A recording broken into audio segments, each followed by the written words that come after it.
Module 3, Lecture A, Conditional Statements. By the end of this lecture, you will be able to write if, elif, and else statements to control program behavior based on conditions.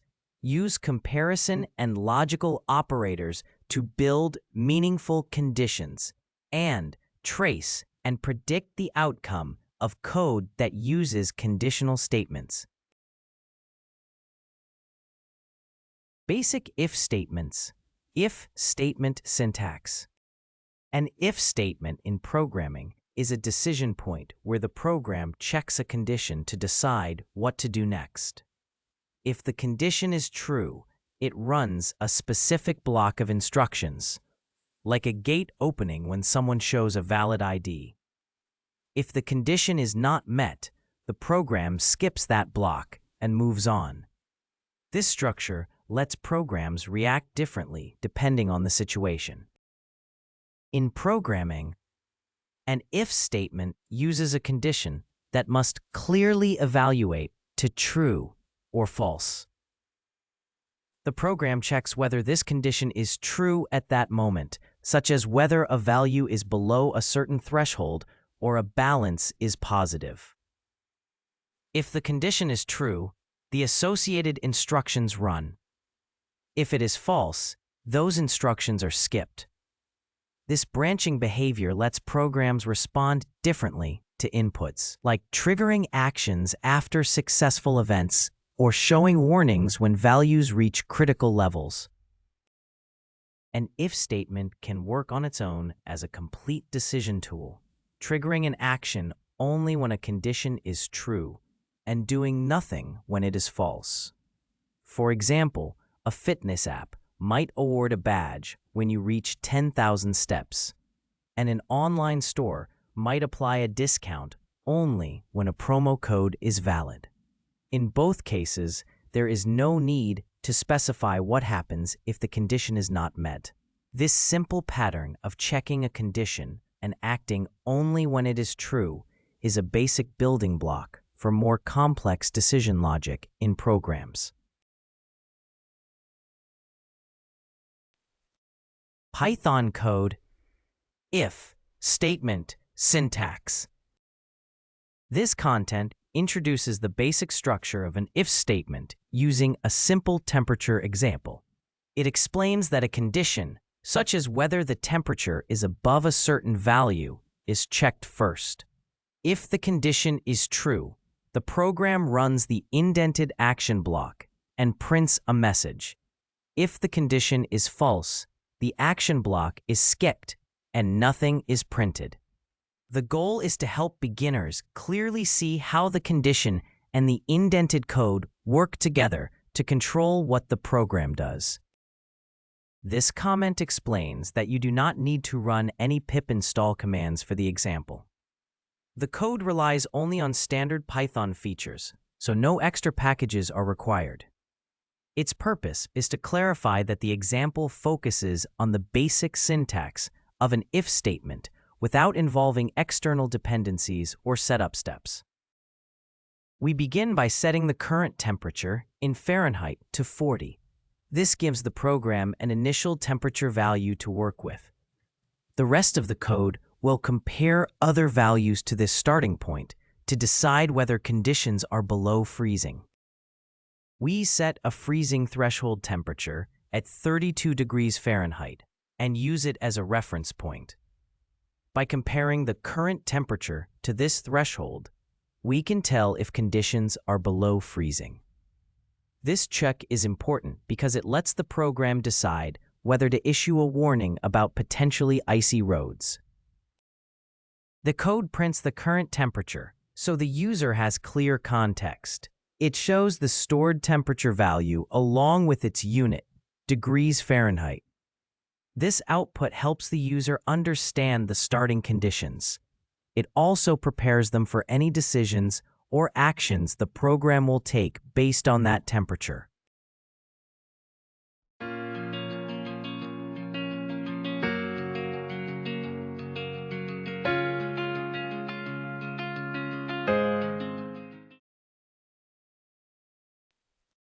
The code compares the current temperature in Fahrenheit to a freezing threshold to see if it is below freezing.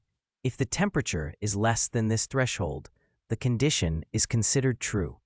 In that case, the indented block of code runs, allowing the program to react to freezing conditions. If the condition is not met, that block is skipped. The code includes a conditional statement that checks if the current temperature is below the freezing point. If this condition is true, it prints a message warning that it is below freezing and the roads might be icy.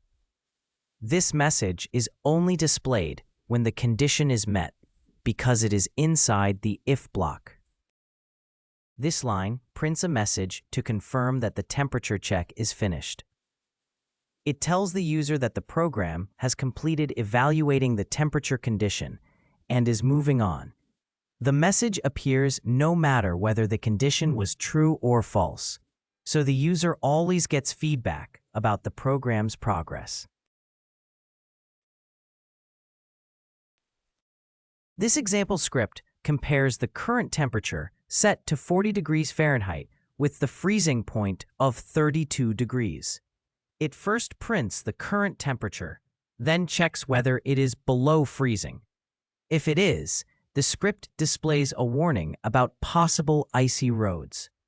Finally, it prints a message that the temperature check is complete, showing a simple conditional structure where a warning is issued only when a specific condition is met. Indentation in if blocks. Indentation in programming is used to show which statements belong to a decision block. After writing a condition, you indent the lines that should run when that condition is true. All the indented lines are treated as a single group, and if the condition is false, the program skips that group and continues with the next unindented line. This structure makes the logic of the code clear for both the computer and human readers. Consistent indentation is essential for defining decision blocks in code and keeping the program's logic correct. All lines that belong to the same condition must be indented to the same level, and lines outside that condition should return to the previous level. If, for example, steps like checking user opt-in, preparing a message, logging, and sending it are not aligned properly, the program might behave incorrectly, such as sending notifications without consent. Maintaining clear, consistent indentation helps prevent these errors and makes the code easier to understand. Using proper indentation in your code makes it much easier to read and understand, especially as projects become larger.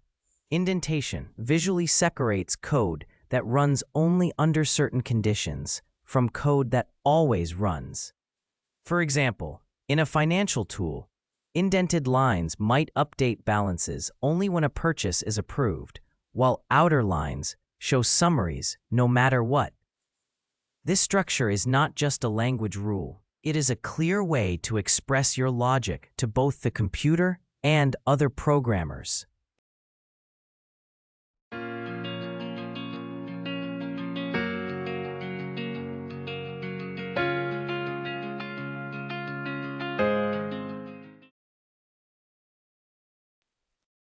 Python code, indentation in if blocks.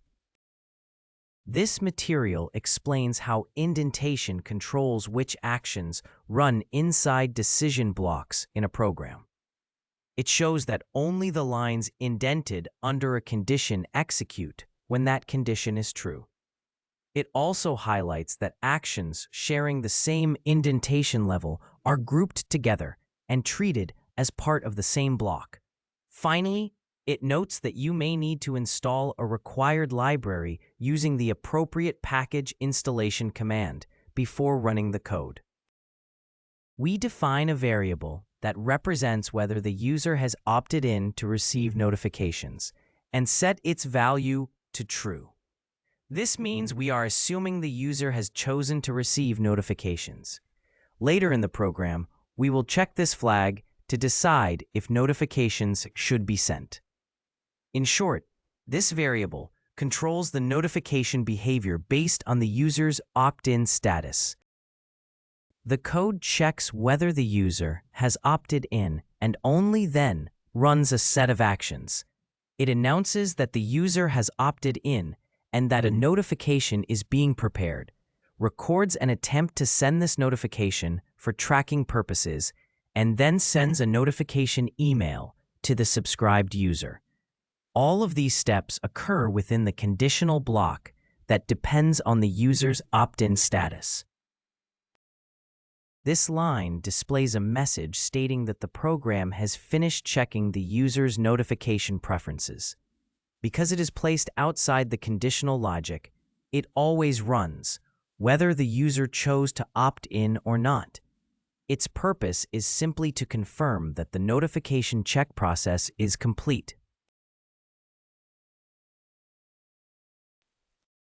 This script first checks whether a user has opted in to notifications, and only if they have, it prepares a notification message, logs the attempt, and sends an email.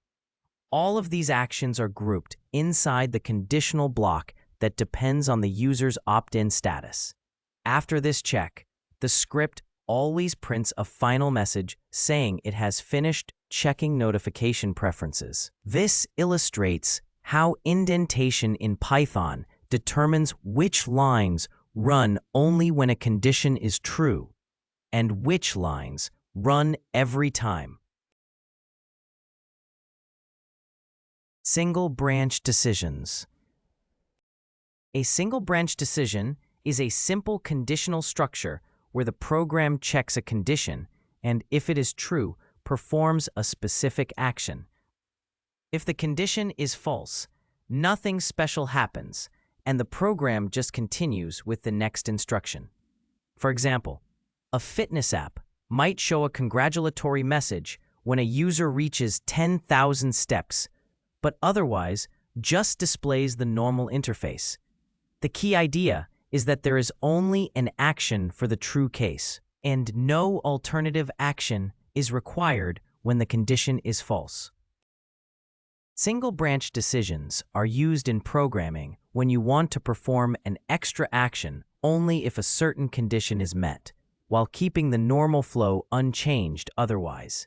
For example, an online store might add free shipping only when the cart total is high enough, or a learning platform might grant an achievement only for high quiz scores.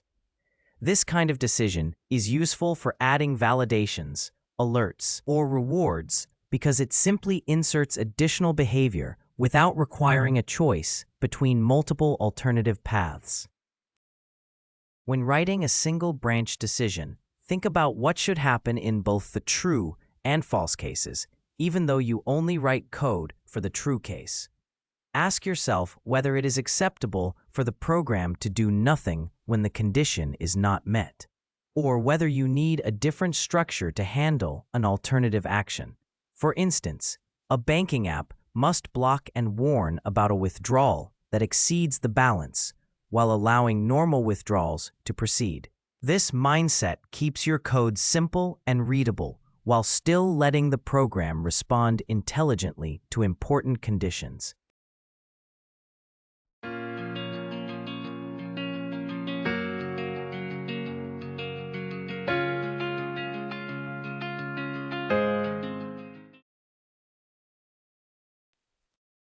Python code. Single branch decisions. This example shows a simple single branch decision using an if statement. The program checks a condition, and only when that condition is true does it perform some extra behavior. If the condition is not satisfied, the program skips the extra action and continues its normal flow unchanged. This illustrates how an if statement can selectively add behavior without affecting the rest of the program when the condition is false.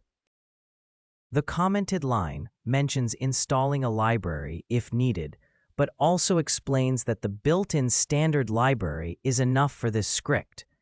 This means the code is intentionally written to avoid extra dependencies.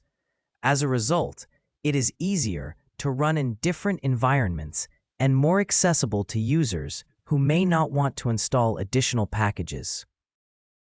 The script starts by importing the system module, which lets Python access information and functions related to the interpreter itself. In this case, it is used to check whether the program is running in an interactive terminal.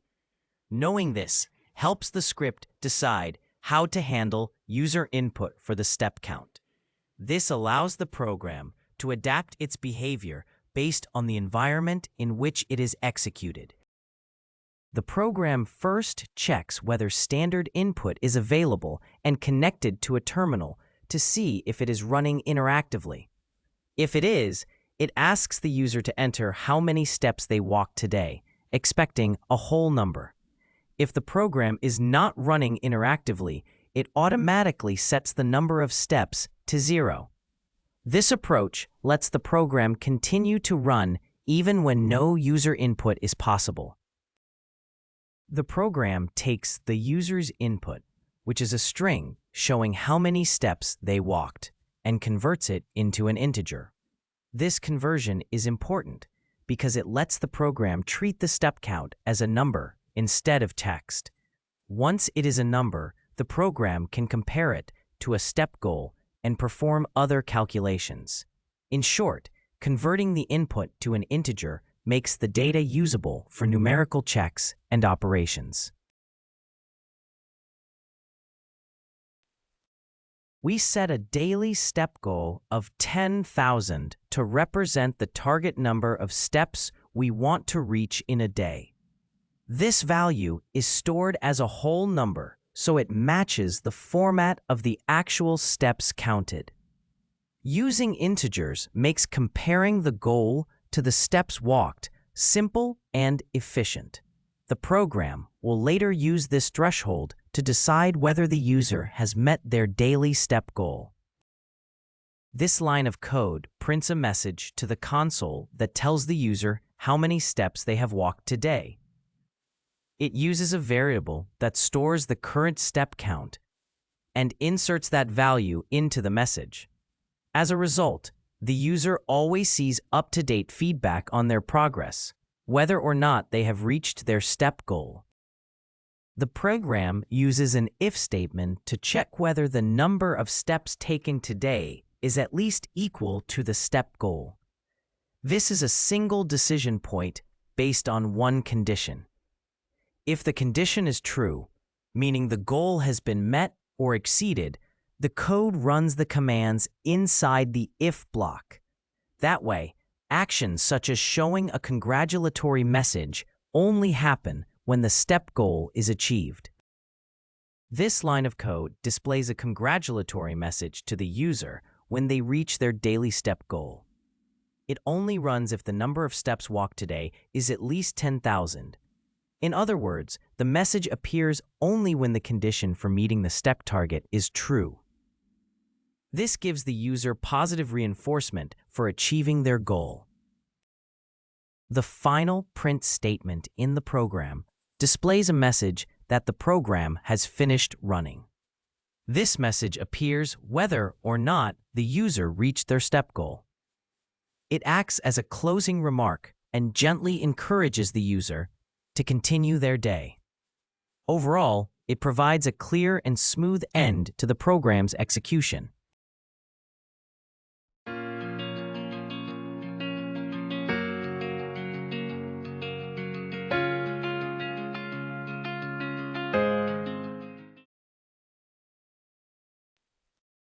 This script asks the user for their step count for the day, or uses 0 if no input is given.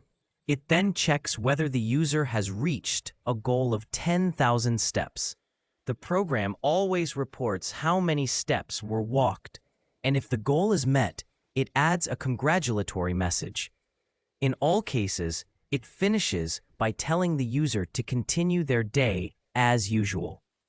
This illustrates a simple, single-branch decision using an if statement, where extra behavior occurs only when a specific condition is true. If-else logic, combining multiple conditions. In many programs, a single condition is not enough to make realistic decisions. So, we combine multiple conditions using logical operators such as and, or, and not. This lets us require that several facts be true at the same time, or that at least one of several options is acceptable.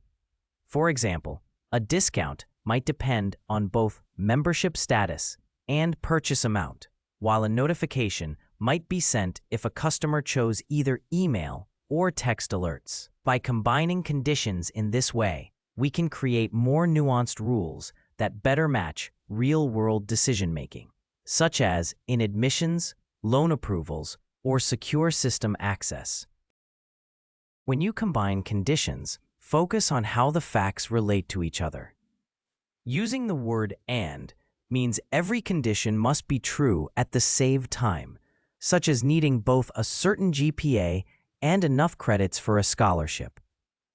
Using the word "or" means that any one of the conditions can be true, like being allowed into a concert with either a digital ticket or a printed ticket.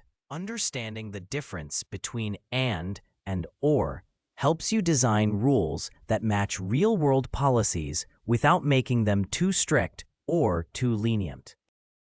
When conditions become more complex, it is important to understand how logical operators are grouped, because their precedence can change the result, just like in math. For example, in a hiring system, you might group checks for certification and degree so that the experience requirement clearly applies to both. You can also use a not operator to exclude certain cases, such as blocking unauthorized login attempts.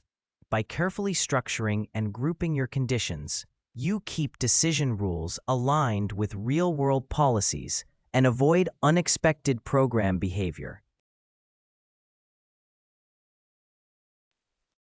Python code, combining multiple conditions. This section shows how to combine multiple conditions using logical operators to make simple decisions. It explains how using and, or, and not together can change whether a condition is considered true or false. The focus is on applying these operators to decide discount eligibility for different shoppers. By evaluating combined conditions and printing the results, you can clearly see how each logical operator affects the final outcome. This line indicates that you might install an extra library if needed, but also clarifies that the built-in standard libraries are enough for the current task. It mainly serves as a placeholder for any future dependencies. Including it helps ensure the code can run smoothly without requiring additional installations right now. We begin by setting up 3 basic conditions for the shopper. First, we mark that the shopper is a member. Second, we record the purchase amount as $120, which will be used to check spending thresholds for discounts. Third, we note that the shopper is not using a coupon. These initial settings provide the information needed to evaluate what discounts the shopper may qualify for later in the program. We now define a second shopper with specific conditions that affect discount eligibility.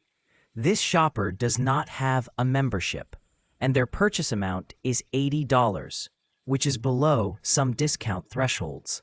However, they do use a coupon, which may still qualify them for a discount despite the lower purchase amount and lack of membership. These details establish the scenario the code will later use to determine whether this shopper receives a discount.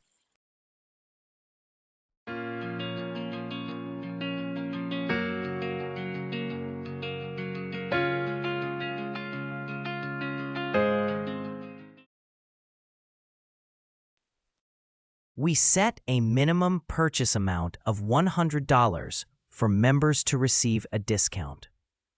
Then, we check whether the first shopper qualifies by confirming 2 things. The shopper must be a member, and their purchase must be at least this minimum amount. The discount is applied only when both of these conditions are true. We set a general discount threshold at $90, meaning any purchase at or above this amount can qualify. To see if the second shopper gets the discount, we check two conditions. They qualify if they either use a coupon or their purchase reaches at least $90. If either of these is true, they receive the discount, which makes the rule flexible and fair. We use a rule that blocks discounts for shoppers who explicitly refuse promotional offers. For one shopper, we record that they do not refuse promotions, so they remain eligible for discounts. For another shopper, we record that they do refuse promotions, so they are not eligible for any discounts, no matter what other conditions are met. This rule ensures that only shoppers open to promotions can receive discounts. We determine each shopper's discount by checking a few logical conditions. For the first shopper, we confirm they meet the member discount rules and that they have not opted out of promotional offers. For the second shopper, we check if they qualify for a general discount by either using a coupon or spending enough, again making sure they have not refused promotions. By combining these conditions, we can decide whether each shopper is eligible for a discount. The code checks and prints discount eligibility for two different shoppers. For the first shopper, it verifies that they qualify for a member discount and have not opted out of promotions, then reports whether they get a discount. For the second shopper, it checks if they qualify for a general discount based on either using a coupon or spending enough, and again confirms they have not refused promotions. It then prints whether this second shopper is eligible for a discount. This example script checks whether two shoppers qualify for a discount using their membership status, purchase amount, coupon use, and whether they refuse promotions. The first shopper gets a discount because they are a member, spend at least $100, and do not refuse promotions. The second shopper does not get a discount because even though they use a coupon or spend enough, they refuse promotions. Overall, the example shows how combining logical operators such as and, or, and not in Python can create more complex decision rules. Final else outcome. In a series of conditional checks, the final else branch serves as a catch-all for any situation not handled by earlier conditions. As the program evaluates each condition, it either runs the matching block or moves on, and if none match, the else branch is executed. This prevents the program from stopping without a clear result and avoids silent failures. It is especially important when using comparisons and logical operators because it ensures that every possible outcome is handled in a defined way. The final else branch is used to handle inputs that do not match any of your expected conditions, such as invalid, missing, or inconsistent data. For example, in a system that assigns customers to premium, standard, or basic tiers, the else branch would catch customers who do not fit any of these categories. In that case, you might place them in a temporary review state or apply a default policy. Designing this branch carefully makes your program more robust and user-friendly when it encounters unexpected data. When designing conditions that end with an else outcome, you must make sure your logic is complete and unambiguous. Even with careful comparisons and logical operators, it is easy to miss edge cases, especially at boundaries or in rare combinations. In systems like medical triage, the else branch should safely handle patients who do not match any specific rule. For example, by giving them moderate priority and flagging them for review. In financial risk assessment, applicants who are not clearly classified should be sent for manual evaluation. This ensures every possible input leads to a clear, sensible result and avoids ambiguous or unsafe outcomes.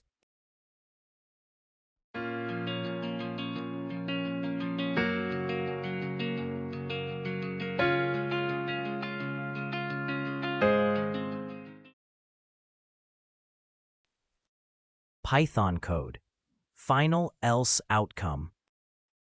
In this example, we use purchase-based customer tiers to demonstrate how a final else outcome works. Any unexpected or unrecognized values are directed into a safe default category, rather than causing errors or being left unhandled. This helps beginners understand the else part of a conditional as a catch-all safety net that handles anything not covered by earlier conditions.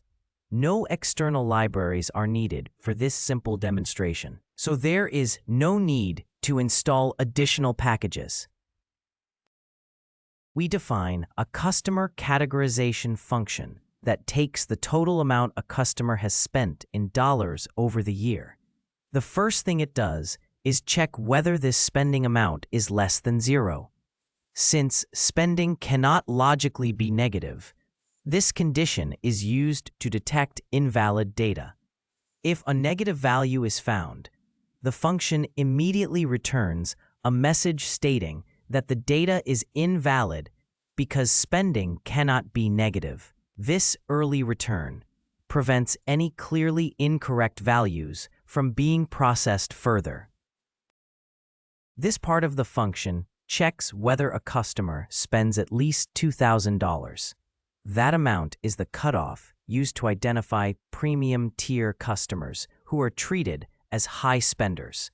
If the customer's spending meets or exceeds this threshold, the function returns a message stating that the customer belongs to the premium tier and emphasizes their high yearly spending. In this part of the function, we check whether the amount spent is at least $500 to identify standard tier customers. This tier represents moderate yearly spending. If the condition is met, the function returns a message stating that the customer belongs to the standard tier with moderate spending. This creates a clear middle category between basic and premium customers. In this part of the function, we check whether the spending amount is 0 or higher. Any spending that does not qualify for a higher tier but is still non-negative falls into this category. When this condition is met, the function returns a message that the customer is in the basic tier, indicating low yearly spending. This ensures that all valid, non-negative spending amounts are classified in a clear and consistent way. The final else statement serves as a safety net for any situations that do not match the predefined categories. If none of the earlier conditions apply, this block runs and returns a message that the customer is uncategorized and should be reviewed manually. This design ensures that every possible input is handled in some way, so the function does not fail or produce an undefined result. We create a list of example spending values that includes high, moderate, low, 0, and even negative amounts. This variety is used to test how the categorization function behaves in normal situations, edge cases, and with unexpected inputs. By running this diverse set of values through the function, we can see how each spending amount is assigned to a customer tier and check that the logic correctly handles all possible outcomes.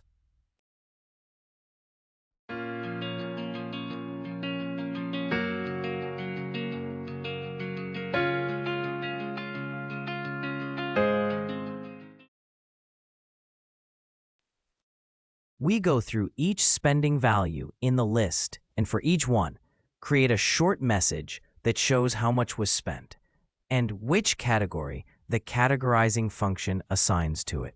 This message is built by combining the spending amount with the function's result in a single formatted sentence. We then print each message so learners can clearly hear how different spending amounts are classified into categories. This code displays how much a customer spent during the year and assigns them to a spending category. The printed message shows both the total spending and the category result.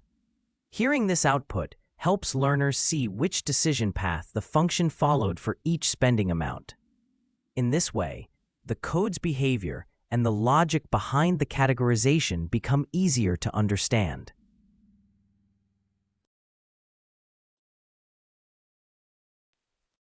This script groups customers into spending tiers based on their yearly purchases. A function checks each spending amount and labels it as premium, standard, or basic, while negative values are marked as invalid.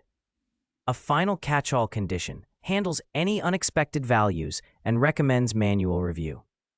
When run on a list of example amounts, including 0 and negative numbers, the script prints each value with its assigned category, showing how the function deals with normal cases, edge cases, and the safety net provided by the final condition.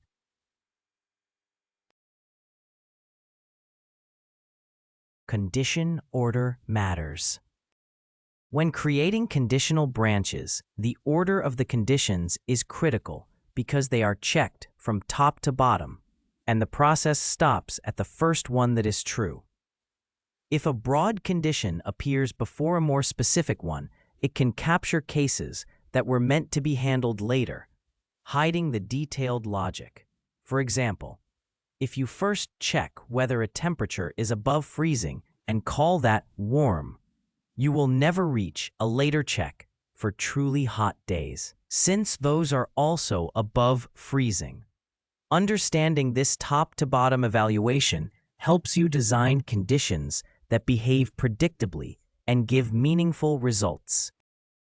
When creating conditions with comparison and logical operators, the order you check them in is very important.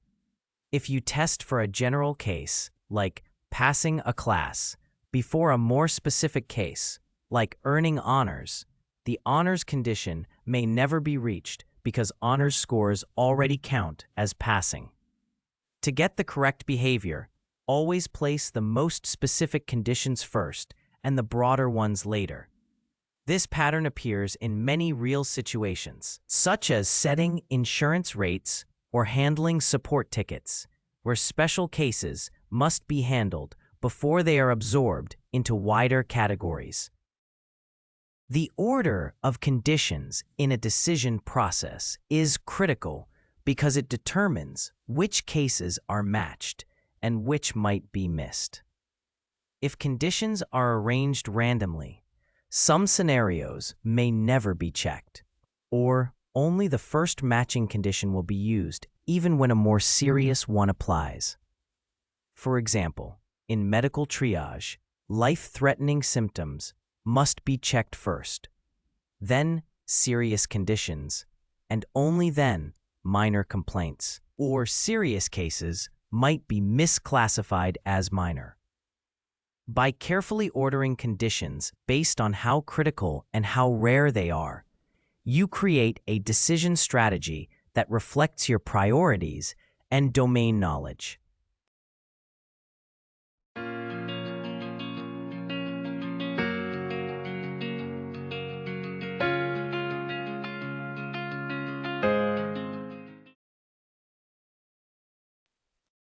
Python code, condition order matters. This lesson shows how the order of conditions in a program can change the decisions it makes. If a broad condition is checked first, it can hide or block a more specific condition that should have been applied instead. We first look at an incorrect ordering, where the general case comes before the special case, causing the program to behave incorrectly. Then we correct it by checking the specific condition first, and only then the broader one. So the logic works as intended. Install any required libraries beforehand if they are needed for the demonstration. We begin by setting a temperature value in Fahrenheit, for example 95, which represents the current temperature reading. This value will later be checked against different conditions to decide whether the day is classified as hot, warm, or cold. By fixing this temperature, we can clearly demonstrate how changing the conditions in our checks leads to different classifications of the day. The code prints a message to point out that the conditional checks are in the wrong order. It explains that a general condition for warm weather is evaluated before a more specific condition for hot weather. Because of this, some hot cases may be incorrectly treated as only warm. This message prepares the listener to see how the order of conditions can change the program's final decision. We first check if the temperature is greater than 32 and less than 90, and if so, we label the day as warm, but this range actually includes hot days as well. Then, we check if the temperature is 90 or higher, and if that is true, and the first test failed, we label the day as hot. If neither condition is met, we label the day as cold. This sequence shows how a broad condition placed first can overshadow a more specific one and cause incorrect classifications. We insert a blank line in the output to visually separate the results of the incorrect conditional ordering from the corrected version that follows. This extra space improves readability by clearly marking where the first example ends and the second begins. As a result, it becomes easier for the reader to compare the two versions and understand the difference between the incorrect and corrected logic. The code starts by printing a message that explains the conditional checks are now in the correct order. It points out that the specific condition for a hot day is evaluated before the more general condition for a warm day. This ordering prevents hot temperatures from being incorrectly labeled as merely warm. The printed message helps the reader understand the reasoning behind this corrected conditional structure.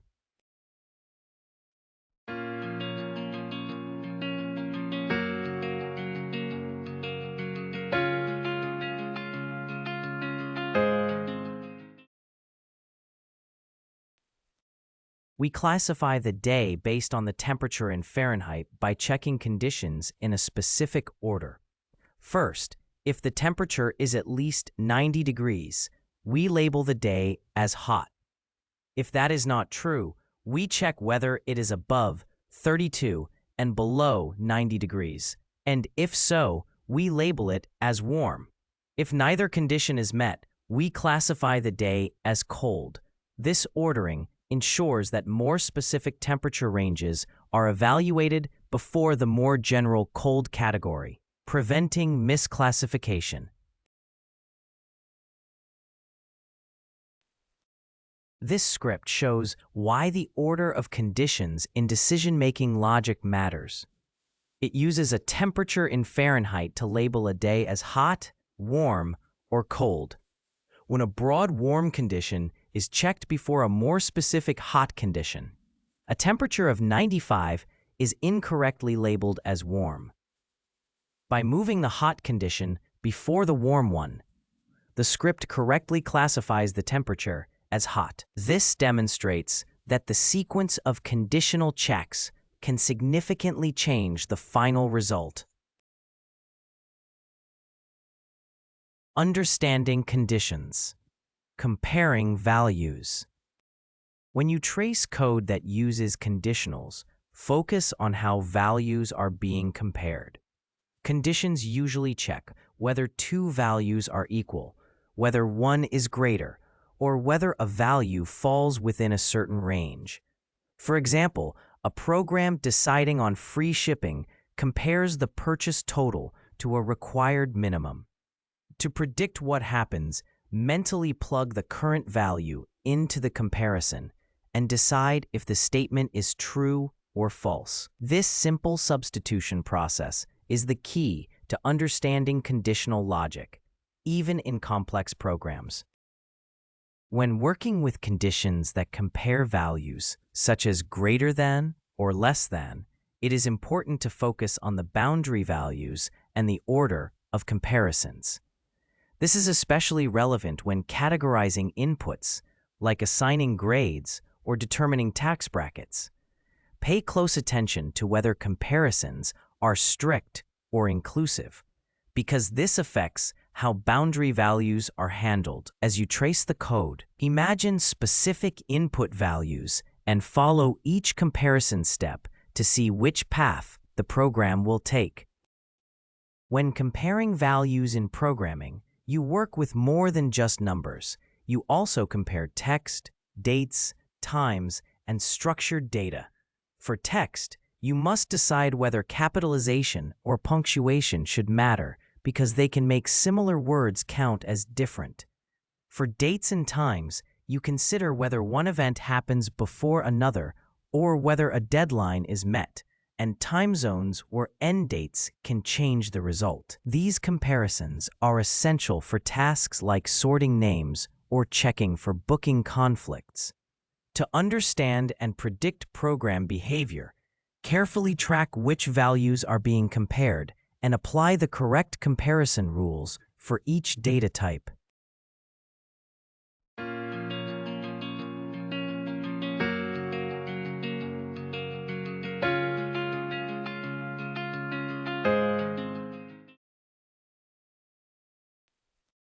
Python code, comparing values. This lesson uses simple shopping and temperature examples to show how comparing values works in programs. You will see how equality checks and greater than comparisons can change what a program decides to do. By mentally plugging in specific example values, you will practice tracing these conditions and understanding how different comparisons lead to different outcomes in the code. The commented line about installing a library is just a placeholder for a typical command used to install a Python package. In this script, it is not needed, so it is left commented out. Developers often do this to remind themselves or others about possible dependencies without actually running the installation. This keeps the code clear about which libraries might be relevant while avoiding unnecessary actions during execution. We define one value to represent the purchase total, set to $32.50, which is the amount the customer has spent. We also define another value for the free shipping threshold, set to $35, which is the minimum purchase needed to qualify for free shipping. By comparing these two amounts, we can later decide whether the purchase qualifies for free shipping based on how much was spent. We are checking whether a purchase qualifies for free shipping by comparing the total amount spent to the free shipping threshold. We use a greater than or equal to comparison to see if the purchase total reaches at least that threshold. If it does, the comparison is true and the order qualifies for free shipping. If it does not, the comparison is false and the order does not qualify. The program first prints the purchase total and the free shipping threshold, so you can clearly see the values being compared. It then prints whether the purchase qualifies for free shipping. This decision is based on checking if the purchase total is greater than or equal to the threshold. Together, these outputs let you follow how the program makes its free shipping decision. We set the current temperature to 32 degrees Fahrenheit, which is the value we want to evaluate. We also define the freezing point as 32 degrees Fahrenheit. By using the same value for both, we establish a clear boundary for freezing and can compare the current temperature to this threshold to decide whether it is at the freezing point or not. To understand how the current temperature compares to freezing, we first check if the temperature in Fahrenheit is exactly equal to the freezing point. If it matches, then the temperature is at freezing. We then check if the temperature is greater than the freezing point, which tells us that it is above freezing. Using these comparisons, we can clearly describe whether the temperature is at or above the freezing point. The code first prints the current temperature in Fahrenheit along with the freezing point, so you can compare them directly. It then checks whether the temperature is exactly equal to the freezing point and prints the result, showing if the value is right at the freezing boundary. Finally, it checks whether the temperature is above the freezing point and prints that result, indicating whether conditions are warmer than freezing. We define one variable to represent the customer's membership level and set it to gold, indicating the customer's current status in the program. We then define another variable for the required membership level, also set to gold, which represents the level needed to access certain benefits. By giving both variables the same value, we set up a simple comparison to check whether the customer qualifies for those benefits.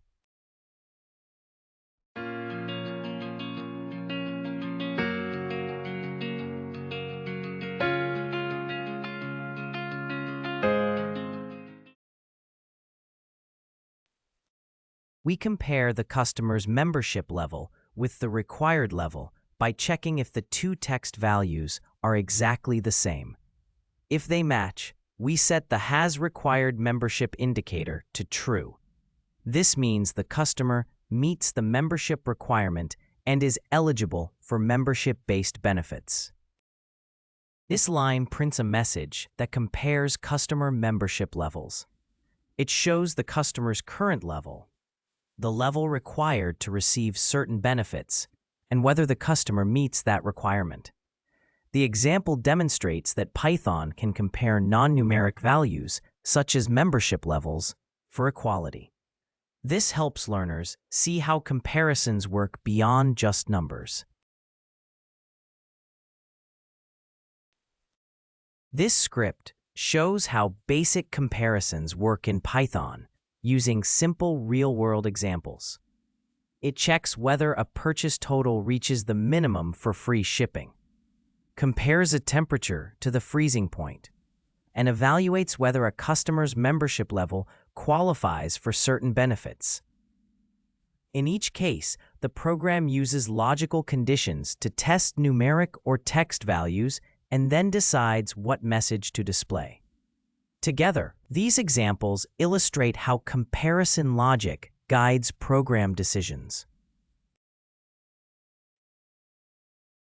Combining conditions logically.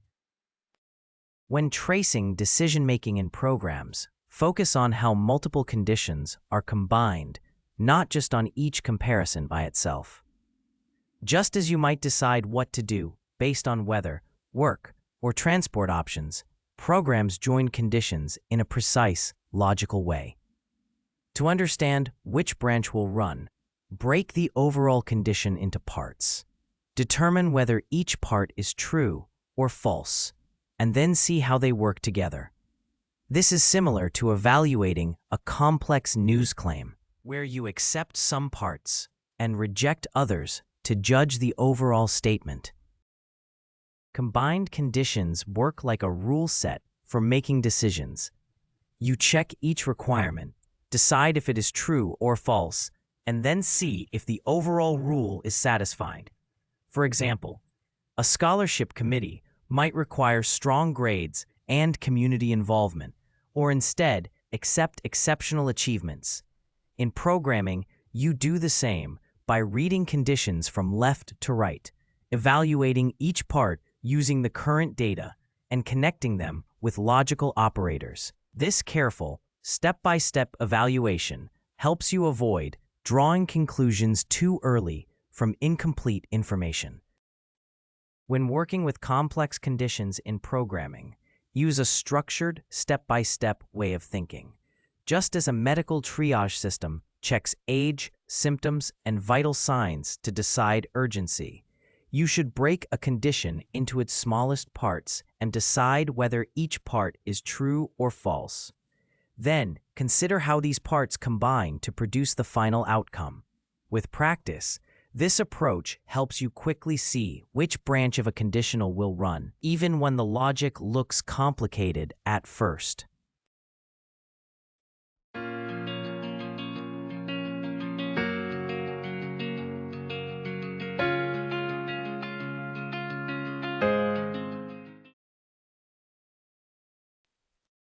Python code, combining conditions logically. This material focuses on showing how to combine conditions using logical operators in simple decision-making. It explains how each part of a combined condition is evaluated step by step, with clear printed explanations of what is happening. The goal is to help beginners trace the logic and predict the outcome when several conditions are used together. The demonstration uses only standard Python and does not require any external libraries. In this scholarship decision example, we define key pieces of student information. The student has a grade point average of 3.7 to represent academic performance. They have completed 60 hours of community service to show their involvement. We also note that the student has received a special award marked as true to indicate an exceptional achievement considered in the decision process. We define two thresholds to judge strong performance for a scholarship. A GPA of 3.5 or higher counts as strong academic achievement. Completing 50 or more hours of community service counts as strong community involvement. These two cutoffs are later used to decide whether a student meets the scholarship criteria based on both academics and community work.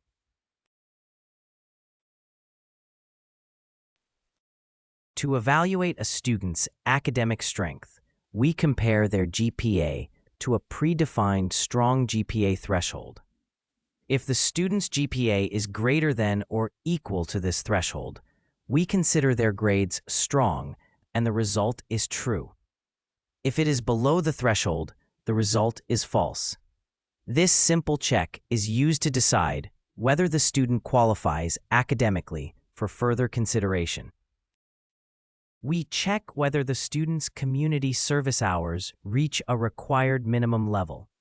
To do this, we compare the student's recorded hours with the strong community threshold.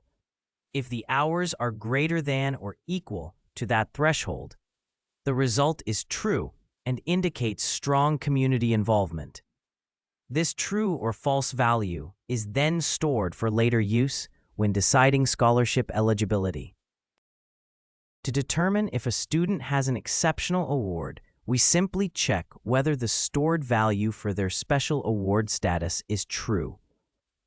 This is done using a basic true or false comparison. If the value is true, the student meets this particular condition for scholarship eligibility. If it is not true, they do not meet this specific requirement. In this example, we use a logical AND to decide if a student meets both academic and community involvement criteria. The student must have strong grades and strong community involvement at the same time. Only when both conditions are true do we consider the overall result true. This approach supports a more complete evaluation of the student's qualifications. We decide scholarship eligibility by combining two conditions with a logical OR. A student qualifies if they meet both the academic and community involvement requirements, or if they have received an exceptional award. Meeting either of these paths is enough to be considered eligible. This method ensures that students with strong overall performance or a standout achievement are both recognized.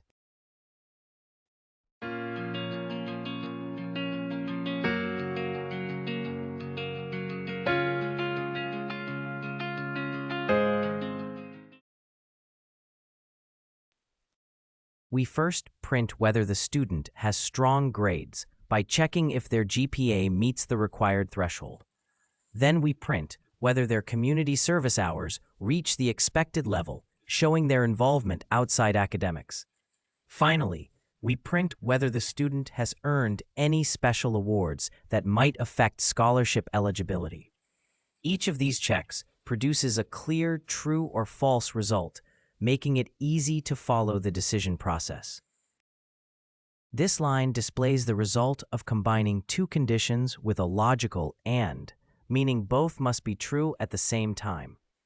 It checks whether the student satisfies the academic requirement and the community involvement requirement together.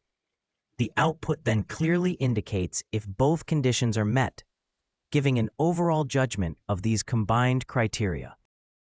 This code prints the final decision about a student's scholarship eligibility.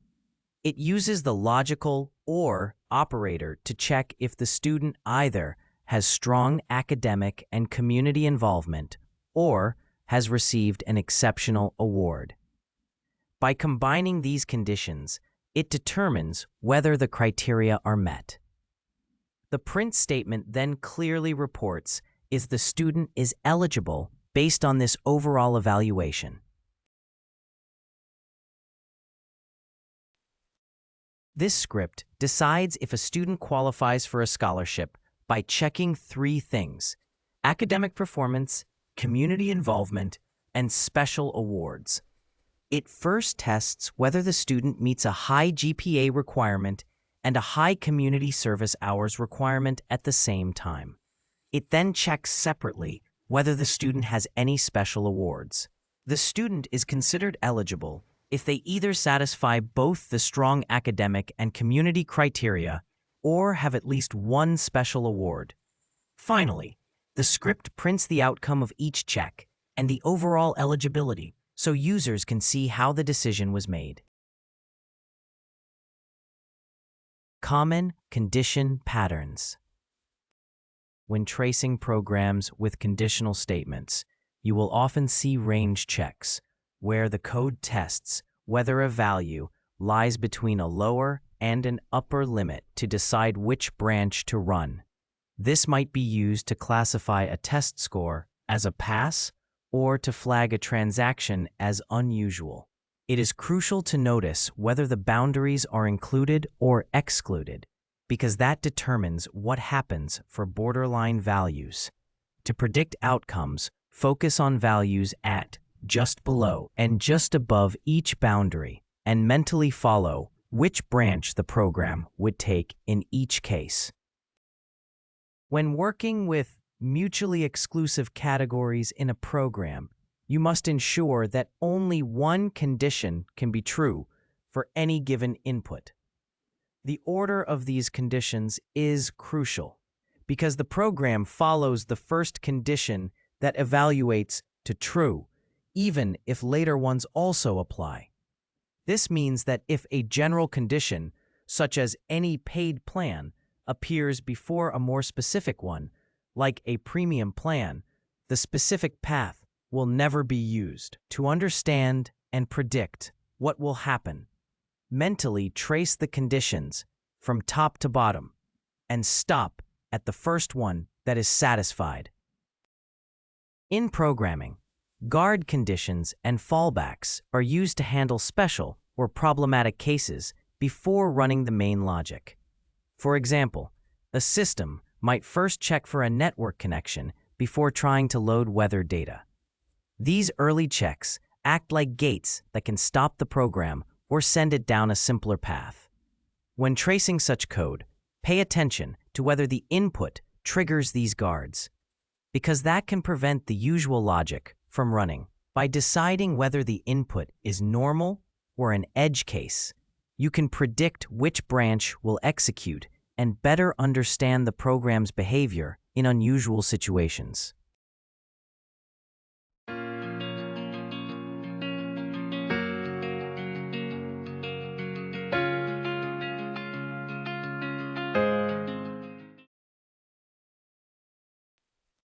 Python code, common condition patterns.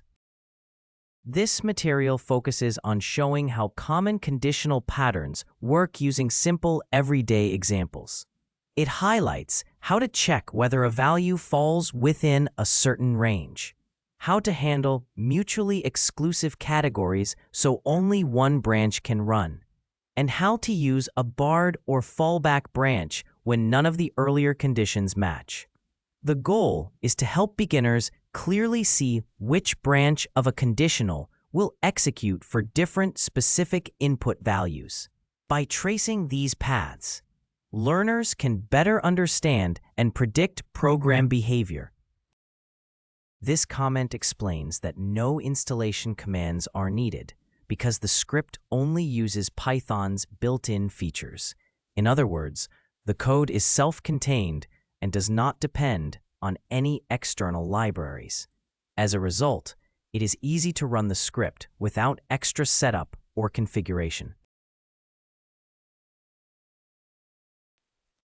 This function checks whether a temperature in Fahrenheit is within a comfortable indoor range. If the value is between 68 and 75 degrees, including both limits, it reports that the temperature is comfortable. If the temperature is below 68, it indicates that it might feel chilly.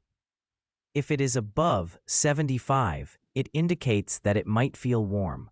In this way, each temperature range produces a clear and distinct message based on the input value. This function assigns a customer to a membership tier based on their points. If the customer has at least 1,000 points, they are placed in the Platinum tier. If they have at least 500 but fewer than 1,000 points, they go into the Gold tier. If they have at least 100 but fewer than 500 points, they are assigned to the Silver tier.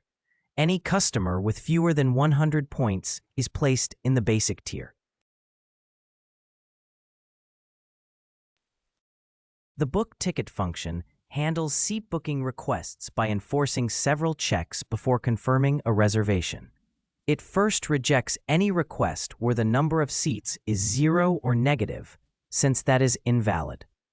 It then checks whether the flight has any seats left at all, and if not, reports that the flight is fully booked. Next, it verifies that the requested number of seats does not exceed the remaining available seats.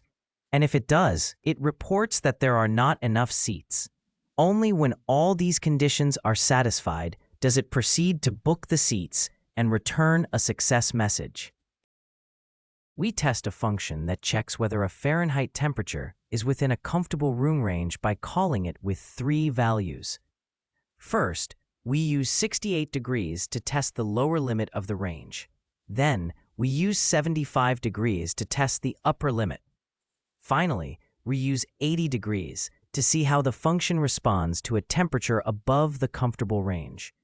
Each call prints the result, showing how the function classifies these temperatures.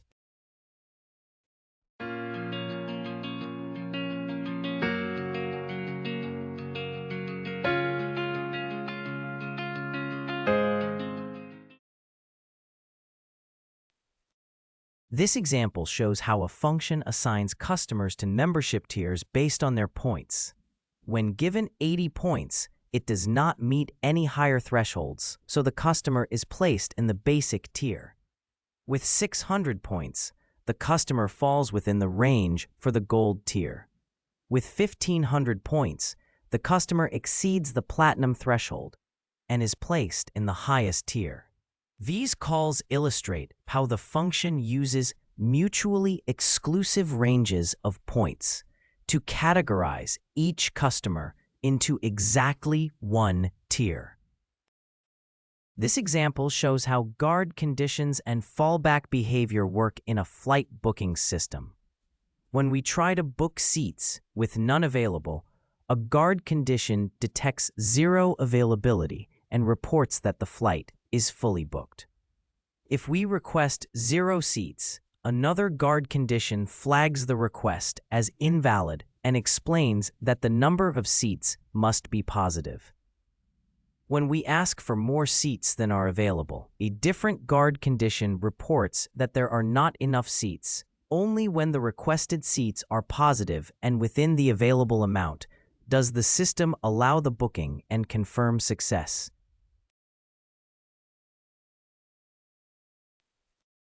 This script illustrates 3 common uses of conditional logic.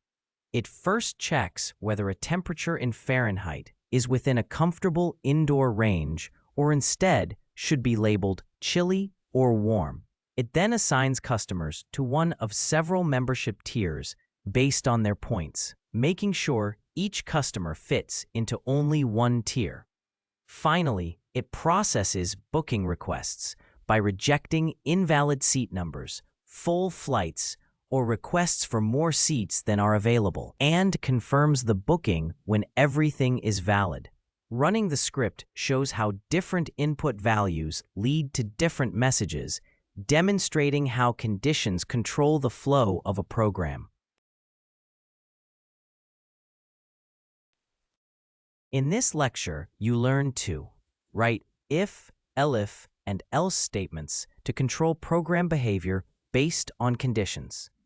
Use comparison and logical operators to build meaningful conditions. And trace and predict the outcome of code that uses conditional statements. In the next lecture, Lecture B, we will go over loops and repetition. Thank you for your attention. See you all in the next lecture.